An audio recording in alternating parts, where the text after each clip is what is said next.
మెంతులు, జీలకర్ర పొడి, కారం, ఉప్పు, ఎల్లిపాయలు, నూనె వేయించుకోవాలి.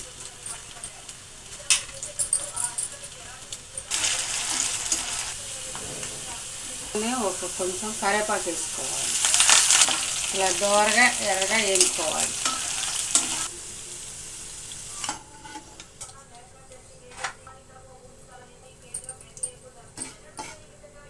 పెట్టుకోవాలి.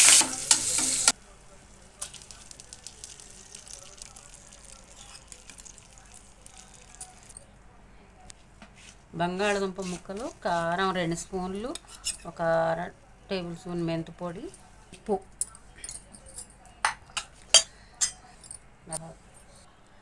నిమ్మరసం పోసుకొని కలుపుకోవాలి. చట్నీ నిమ్మరసం పోసుకొని